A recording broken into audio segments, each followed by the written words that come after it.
അവിടുന്ന് പച്ചക്കറികൾ ഇതൊക്കെ കൊണ്ടുപോകും. ഒരു 6000 പോയി. ഇവിടെ വന്ന് സംഭവിച്ചു വെച്ചാൽ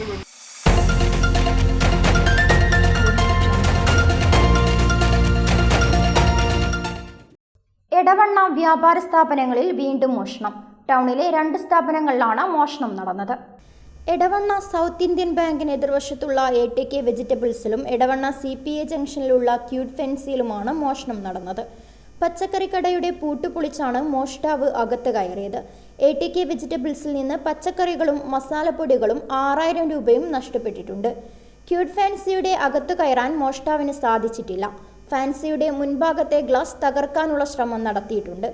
എടവണ്ണ പോലീസ് മോഷണം നടന്ന കടകളും പരിസര പ്രദേശങ്ങളും പരിശോധന നടത്തി.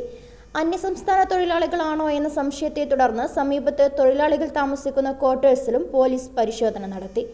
കൂടുതൽ CC ക്യാമറകൾ പരിശോധിച്ച് പ്രതികളെ പിടികൂടാനുള്ള ശ്രമത്തിലാണ് പോലീസ്.